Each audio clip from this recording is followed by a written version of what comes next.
All right, while many countries have taken a hit because of COVID-19, India has had a mixed bag of experiences. Now, some have criticized the lockdown measure imposed on the country's population of some 1.3 billion just a few weeks ago, forcing migrant laborers to travel back home on foot.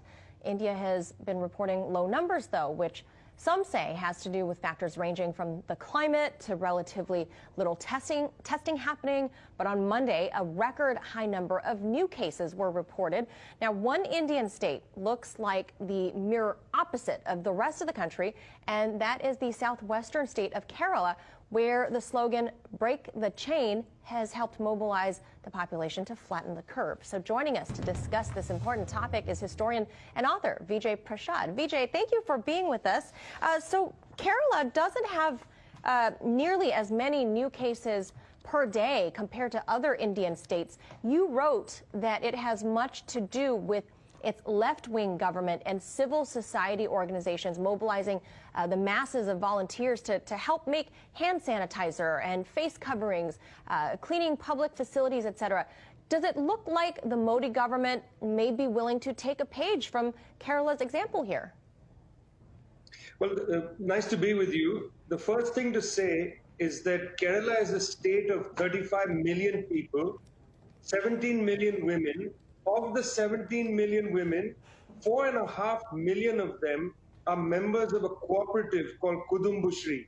It's an extraordinary state because people are organized into trade unions, women's organizations, cooperatives of all kinds.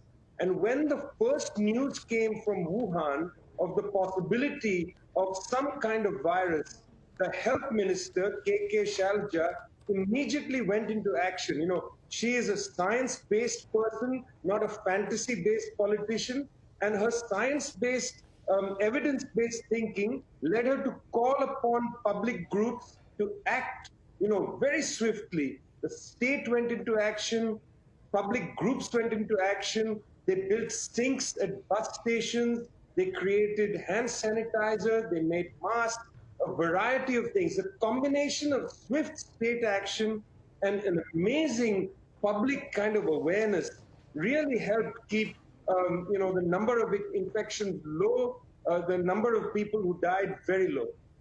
And Vijay, on the day that Narendra Modi announced a partial curfew, the Kerala government announced a $270 million relief package that included free food, loans to families through the state's women's cooperative that you just mentioned, 2 months of pension payments, and even suspending loan and utility payments among some of the other incentives happening in Kerala. So what kind of lessons do you think the United States and perhaps even other countries can take away from the state of Kerala?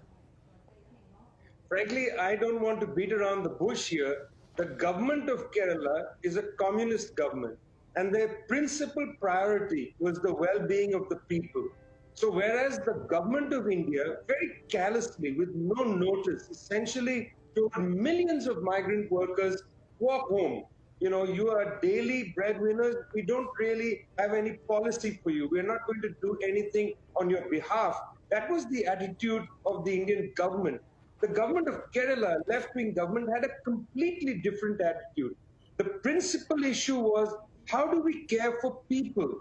And because of that, it did very simple things, things that should have been done by any decent, sensitive government. For instance, in every single local self-governing municipality, it created community kitchens so that people who are going to have a hard time buying food could just come there and pick up food, or the youth movement in the state would deliver food to people's homes. I mean, there's a sensitivity in these left-wing governments that I really want to underline.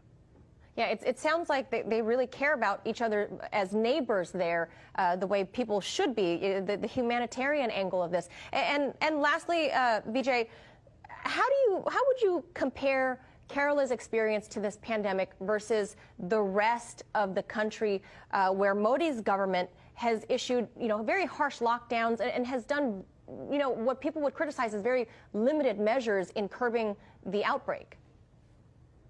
You see, it's important for people to understand that in India, unlike China, 1.5 billion people, almost half the population is a day away from starvation. This is very different from China, where nutritional intake is much higher. So in India, a government that does a lockdown must really create policies to alleviate famine and hunger. The Modi government has done nothing. And I'm very, very worried that we're going to have famine-like situations in India. We'll have food riots. The situation is only going to get worse because this government, the Modi government, is callous towards very simple things like the need of people to be able to eat a meal or 2 meals or, 3 meals per day. We look at Kerala and see that the government's first policy after contact tracing and so on was food. All right. Unfortunately, we have to leave it right there. Vijay Prashad, thank you so much for sharing the insight on Kerala today.